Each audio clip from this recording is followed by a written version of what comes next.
Reze comigo. Santo anjo do Senhor, Deus zeloso guardador, se a ti me confio a piedade divina, sempre me rege, me guarda, me governa, me ilumina. Amém. Você que trouxe a sua Bíblia, vamos abrir lá em Efésios capítulo 6. Trouxe o livro, ou então está no celular, abra por caridade, para que você não possa ficar perdido. Lá em Efésios capítulo 6, a partir do versículo 10. Como muitos de nós sabemos, estamos no período aqui na comunidade, onde Deus colocou para a nossa comunidade, que nós teríamos que trabalhar esse tema específico, sobre o combate espiritual. Porque infelizmente, muitos de nós aqui presentes, nós desconhecemos essa realidade. Nós achamos ainda que a nossa única batalha é contra essa pessoa que está do seu lado, ou contra aquela pessoa lá do trabalho. Mas não. Existem forças que vão além do nosso conhecimento natural, que agem sobre esse mundo tenebroso. Então, peço mesmo em nome de Jesus, mantenha-se muito concentrado, porque, como foi colocado, nós estamos em constante batalha espiritual, constante. Aquele que é cristão, católico, apostólico romano, vive em constante batalha espiritual.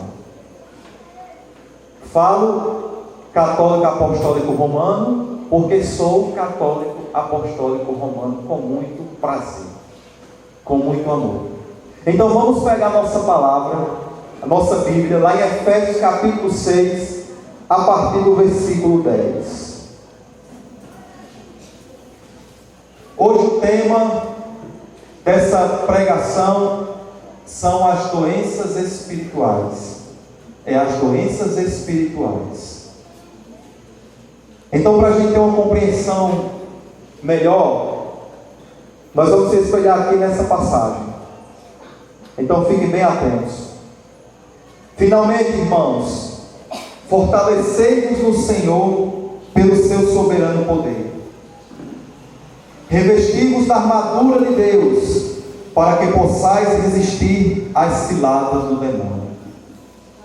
Pois não é contra homens de carne e sangue que temos de lutar, mas contra os principados e potestades, contra os príncipes deste mundo tenebroso, contra as forças espirituais do mal espalhadas nos ares.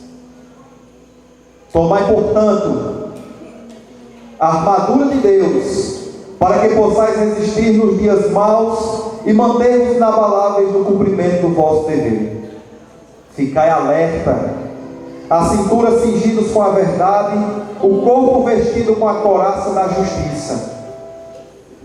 Olhe para o irmão que está do seu lado agora. Olhe bem para ele. Olhe bem para ele. Não olhe para mim não, por favor. Olhe bem para essa pessoa especial que está do seu lado e diga assim: meu irmão, ficai alerta. Ficai alerta. Porque o leão está de boca aberta, pronto para te abocanhar. Aí você vai fazer assim para ele, ó. Uau! Eita, que legal!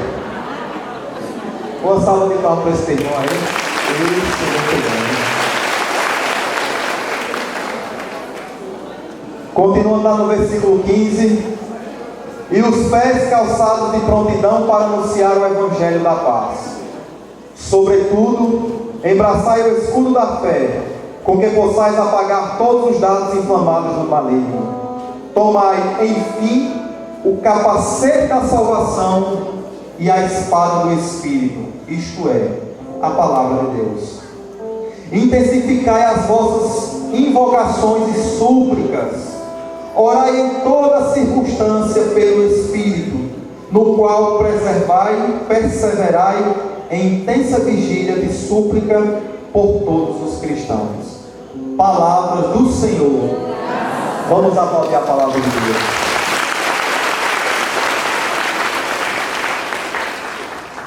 Bom, meus irmãos e irmãs, primeiramente vamos partir do conceito: o que é uma doença espiritual? Quem nunca ouviu falar de doença espiritual, levanta o braço, por favor. Quem já ouviu falar de doenças espirituais, levanta o braço, por favor. Quem poderia me dizer uma? Não precisa brigar, pode dizer. Depressão. Quem poderia me dizer outra? Ansiedade. Outra? Estresse. Outra? O quê? Medo. Pronto. Porém, é preciso sabermos de onde esses sintomas partem. São provenientes de quê? Começam a partir de quê? Então prestem bem atenção, porque pode ser que você esteja passando por alguma dessas doenças hoje, e você já passou por vários médicos, psicólogos, psiquiatras, você até se deu como louco mesmo. Mas vamos aqui hoje entender, na graça de Deus, de onde provém essas doenças espirituais. Primeiramente, a gente deve saber que doença é um conjunto de sinais e sintomas específicos que afetam o ser vivo, alterando o seu estado normal de saúde. Então, muitas vezes a gente está se sentindo muito bem, mas de repente a gente acorda com aquela moleza, com aquela dor de cabeça. Então isso é uma doença. E aí a gente vai perceber se ela é proveniente de quê? De um estresse, de um medo, de um pânico. Mas a gente deve saber também que na nossa vida espiritual, porque nós vamos aprender hoje que nós temos 3 dimensões: corpo, alma e espírito. Corpo, alma e espírito. Então as doenças que afetam o nosso corpo, fisicamente falando, muitas vezes a gente até se automedica, não é verdade? Quantas vezes você está com dor de cabeça, eu vou tomar um dipirona, um Dorflex, e de fato passou. Mas a mesma coisa acontece também com as doenças da alma.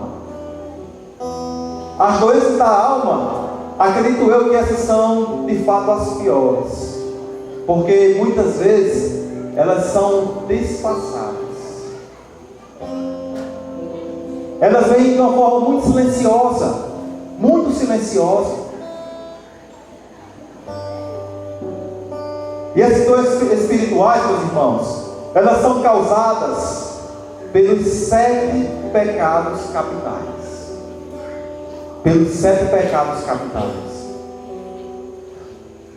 O problema é que hoje nós nos acostumamos com a ruindade que o mundo nos oferece. A gente vai empurrando com a barriga. A gente não toma uma postura de nos colocarmos como combatentes dessas mazelas que o mundo oferece para a nossa vida. Nós nos acomodamos, nós temos medo de enfrentar, porque muitas vezes também a gente não sabe como enfrentar. E aí a gente vai começar aqui por essa primeira doença espiritual, que é a gula. A gula é uma coisa espiritual do desejo insaciável. Sempre é preciso consumir mais para a satisfação própria. Quem gosta de comer muito aqui? Levanta o braço. Pizza, salgado, doce. Levanta o braço. Tem vergonha não, meu irmão.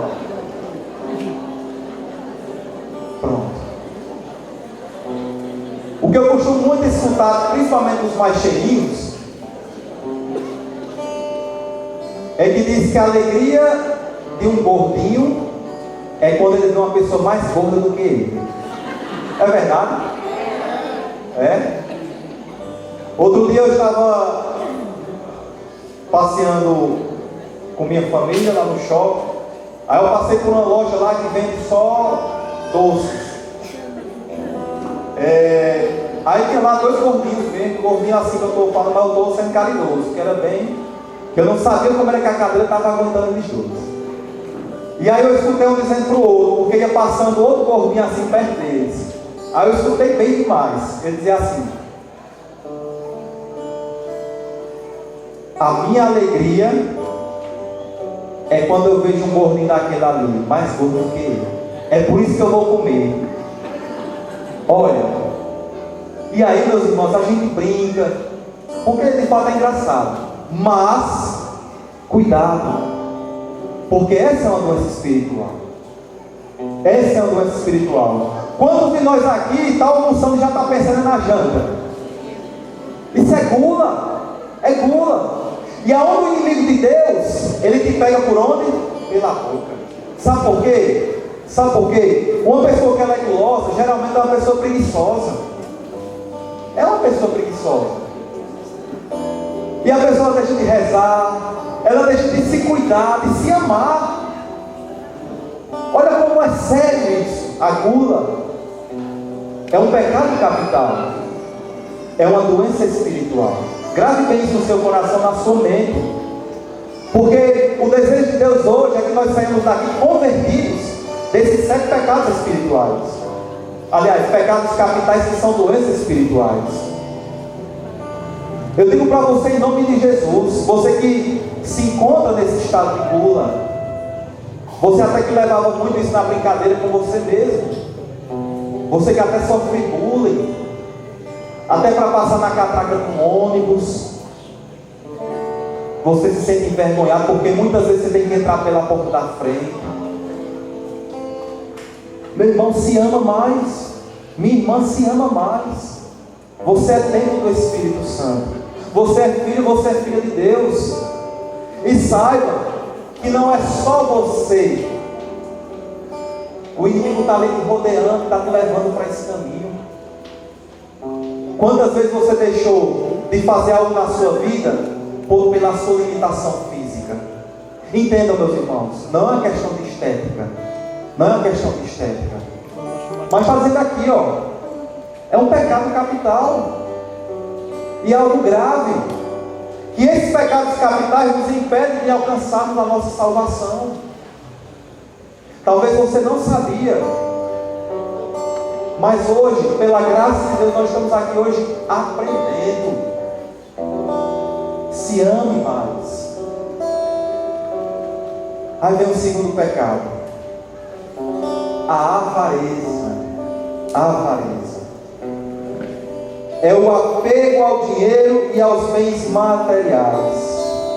Essa doença escraviza a pessoa, pois faz seu coração prisioneiro de seus desejos, esquecendo-se de Deus e do próximo.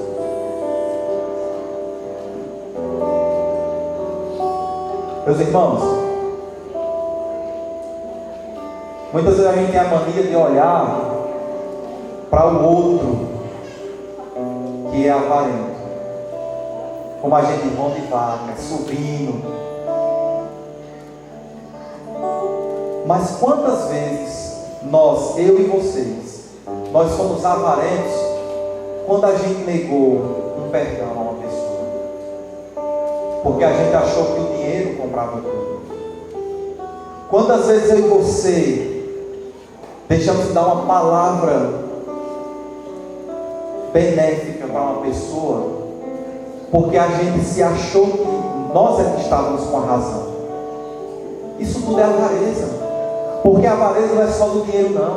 O dinheiro, ele te leva a mergulhar ainda mais na avareza espiritual, que vai além da material.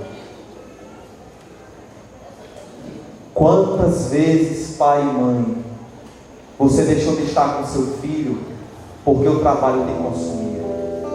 Quantas vezes? Noites e noites em claro, trabalhando, mas teu filho chegava para ti para pedir apenas um abraço. Você dizia: não, sai daqui que eu tenho que trabalhar. Quantas vezes? Olha como o inimigo ele é astuto. Olha. Porque a gente acha que o dinheiro ele é tudo na nossa vida. O dinheiro ele pode comprar um carro, ele pode comprar uma casa. Isso não é ruim, não. Não é ruim. Isso tudo nos traz muitas alegrias, de fato. Mas o problema é quando nós servimos ao dinheiro e não o dinheiro nos serve. Reflita. Será que você está sendo dominado pelo seu dinheiro, pelo seu salário? Quantas vezes você passou na calçada e tinha lá um pedinte que você percebia mesmo que era uma pessoa que precisava, e você dizia: vai trabalhar, vagabundo.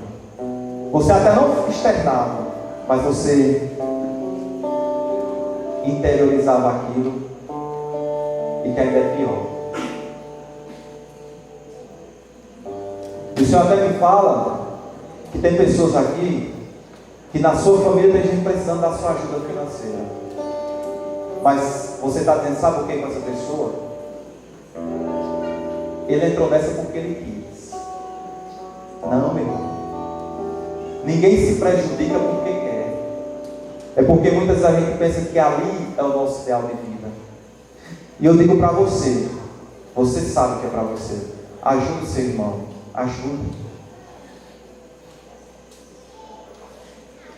Reflitamos quantas vezes o dinheiro nos domina. E a palavra de Deus é bem clara, lá em São Mateus capítulo 6, a partir do versículo 24. Aliás, a partir do versículo 1. Não podeis servir a Deus e ao dinheiro, porque vai agradar um e desagradar o outro. Quem você quer agradar? Deus ou dinheiro? Quem você quer agradar? A Deus ou ao dinheiro? Pois ajude os mais pobres, porque a maior caridade que você faz com esses pequeninos, você está fazendo ao próprio Cristo. Ele nos fala isso. Está lá em Mateus capítulo 21. Você mesmo é quem está sendo beneficiado. Quando você estiver atribulado, ansioso, com medo, saia na rua, procure um mendigo, converse pelo menos 2 minutos com ele. Aí você vai olhar e vai dizer assim: realmente, como eu sou avarento, como eu sou miserável. Terceiro pecado, a luxúria. É deixar-se dominar pelas paixões. Essa doença deixa a pessoa presa aos desejos carnais, a corrupção dos costumes e a sensualidade. E eu quero chamar a atenção aqui em especial as mulheres. Por favor, não estou sendo machista, não. É porque eu desejo de todo o meu coração a salvação de todos. Mas eu quero dizer para vocês, mulheres, Deus deu uma graça muito grande à mulher. Muito, muito grande. Se nós percebermos, lá em Gênesis, Eva, ela teve a oportunidade de não deixarmos que todo o restante da criação entrasse no pecado original. Mas o que foi que ela fez? Ela foi lá e desobedeceu às ordens de Deus. Aí vem a Eva do Novo Testamento, que é quem? Quem pode dizer? Maria. Pode dizer mais forte? Maria. Pode ser melhor. Quem é a nova Eva? Maria. Uma salva de palmas para Nossa Senhora. Pode ser melhor.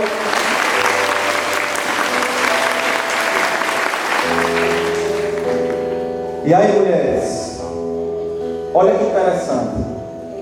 Eva nos colocou numa condição de pecado original. Aí Maria foi escolhida pelo Criador para trazer o Salvador. O Salvador. E onde é que eu quero chegar com isso? Não sejam como Eva, sejam como Maria. Sejam como Maria. Porque esse pecado da luxúria fala justamente sobre a sensualidade. E como infelizmente hoje muitas mulheres, lógico que toda regra tem a sua exceção, mas uma grande maioria, as mulheres perderam o senso, o amor próprio.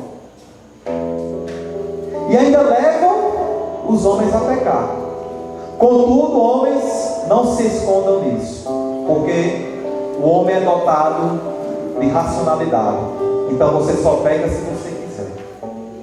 Mas mulheres, principalmente as mães, as esposas, vocês têm uma grande autoridade que Deus deu a vocês, a pureza. Mas infelizmente muitos de nós perdemos essa sensibilidade. Nós nos esquecemos que nós somos filhos de Deus. Vocês mulheres, muitas mulheres se esqueceram que são filhas de Deus. Quantas mulheres hoje, me perdoe se tem alguém aqui dessa forma que eu vou falar, mas prefiro obedecer a voz de Deus do que a voz dos homens. Quantas mulheres aqui hoje estão mal vestidas, bem decotadas, shorts basicamente aparecendo a polpa da bunda? Me perdoe, mulheres, se você não está aqui assim hoje, mas quantas vezes lá fora você não anda assim? Em nome de Jesus, sejam coautoras da salvação dos homens. Olha que forte isso. Sejam coautoras da salvação dos homens.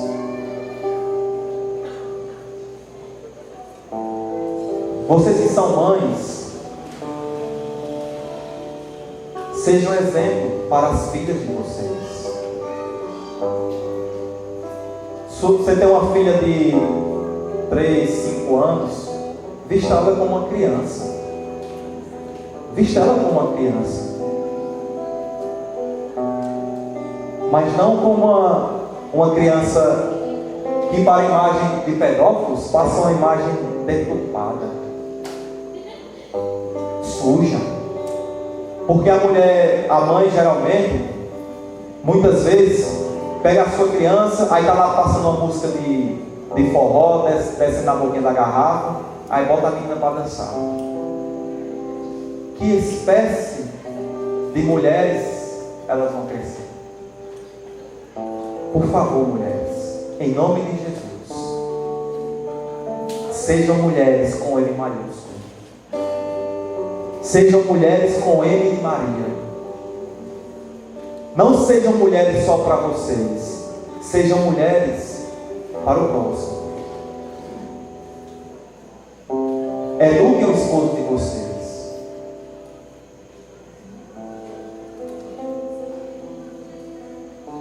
Quarto pecado: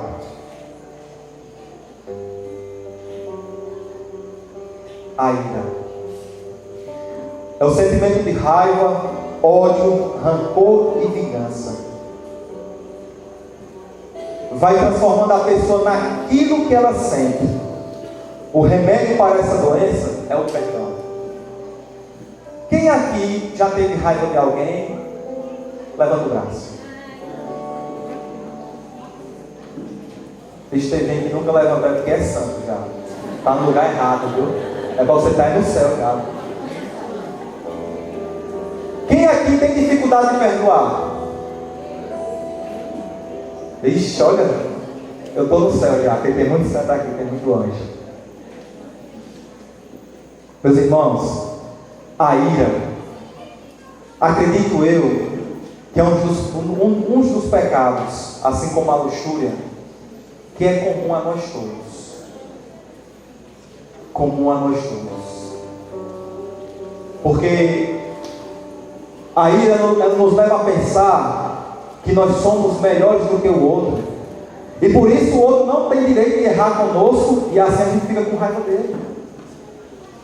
E quando aqui fala que nós nos transformamos naquilo que nós sentimos, quantos assassinatos não acontecem? Porque começou numa raiva bem pequenininha. E aí a pessoa vai alimentando. E ela não é nem aquela pessoa má, mas ela acaba se transformando por causa da raiva, da ira. Eu quero dizer para você hoje que está aqui, você que está carregando esse sentimento maléfico, porque isso é uma semente do diabo. Lógico que existe a parte do nosso temperamento. Tem pessoas que têm um temperamento, minha esposa nem se fala, tem um temperamento, mas quando passa de um limite, já não é você mesma, ou você mesmo, é o maligno que já está te conduzindo. Quando você alimenta essa ira ao ponto de você rezar para que a pessoa se prejudique, pode ter certeza, Satanás está bem ali perto de você. Teve uma pessoa que disse: vixe, é vixe mesmo, vixe mesmo. Assim como existe Deus, assim como existe o bem, existe o mal. É preciso a gente ter ciência disso, porque tudo que o inimigo mais quer é que a gente pense que ele não existe. Aí é que ele vai agir na sobrinha.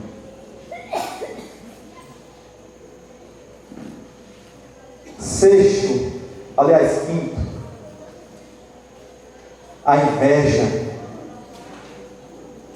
é a cobiça por aquilo que não é seu. Quantos de nós somos infelizes porque a gente não se contenta com o que a gente tem? A gente quer o que o outro tem.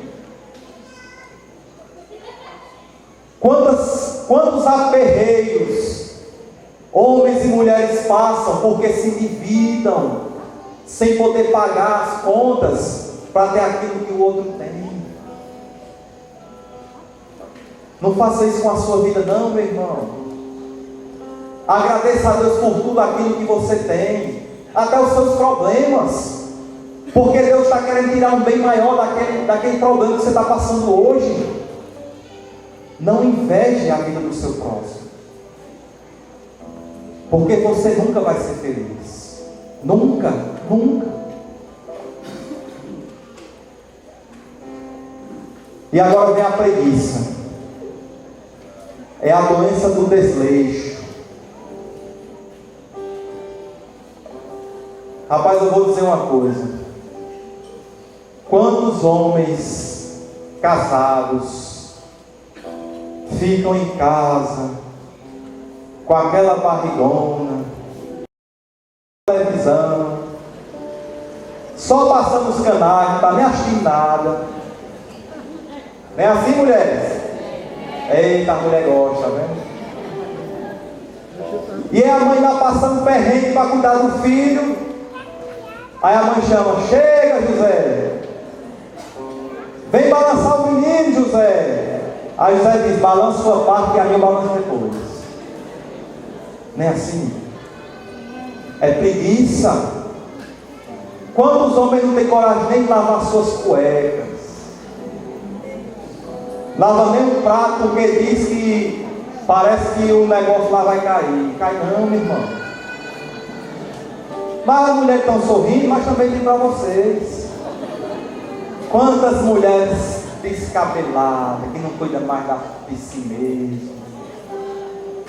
Quantas mulheres aí estão, ó, deslanchando aí no doce, na novela, e não está nem aí para cuidar de si mesma. Isso é preguiça. Preguiça. Tem mulher que dá uma escovinha no cabelo, a escova que fala é prancha, né? Aí passa de 20 dias sem lavar o cabelo.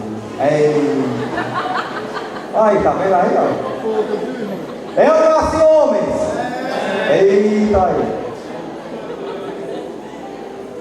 Deixe de ser preguiçosos e preguiçosas.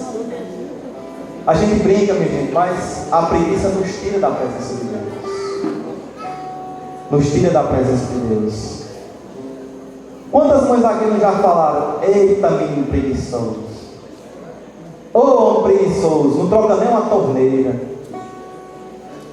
Vamos acordar. E por último vem a soberba. Essa doença está ligada ao orgulho excessivo, à vaidade e à arrogância. Quantos de nós somos soberbos? Quantos de nós nos achamos melhores do que os outros? Quem já errou aqui na vida, né, tem gente que nunca errou, que eu estou vendo. Estou dizendo que estou no lugar errado. Eu estou aí no céu já, não sei. Com tudo isso, com todos esses pecados capitais, a cura para essas doenças espirituais também está nas armas espirituais. É a palavra de Deus, é a oração, é o jejum e uma vida sacramental. Sacramental. Saiba que você passou pelo batismo. Quem aqui é católico? Ô glória! Uma salva de palmas para a nossa igreja.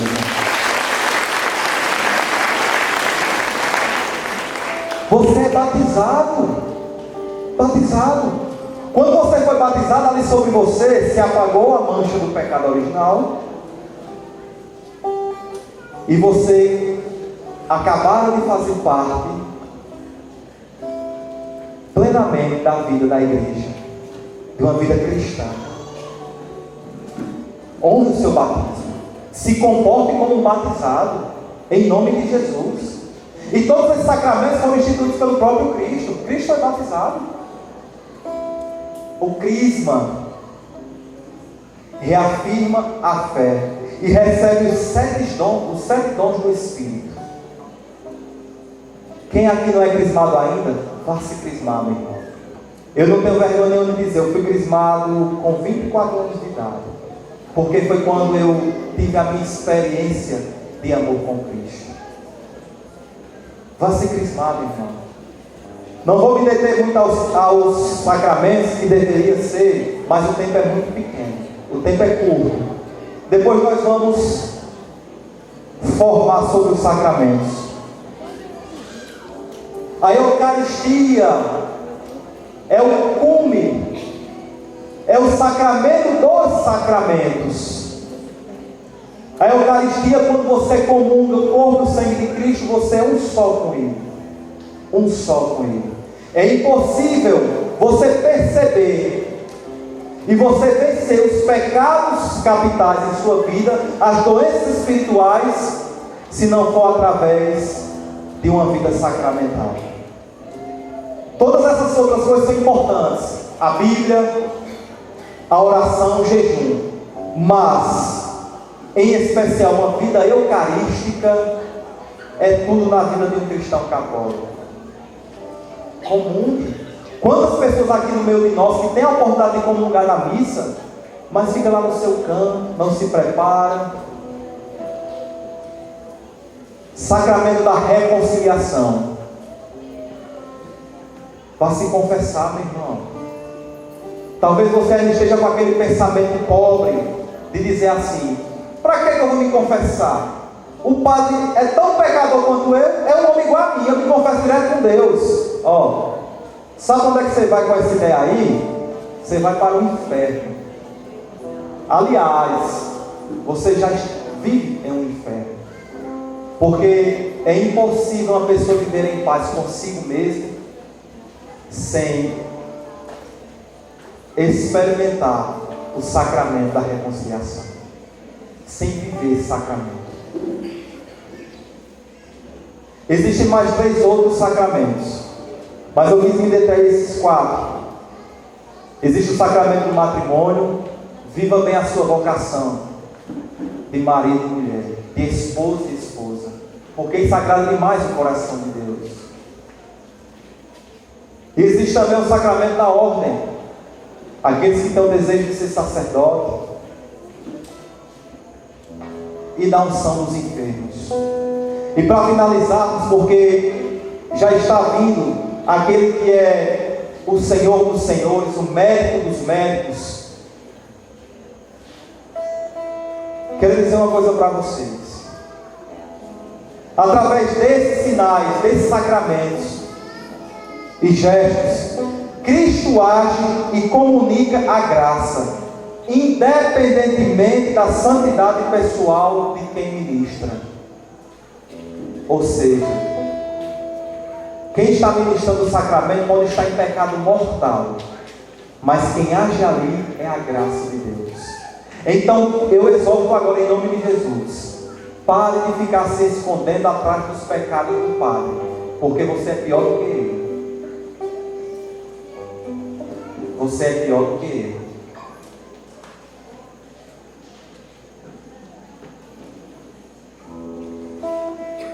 Embora os frutos dos sacramentos dependam também das disposições de quem os recebe.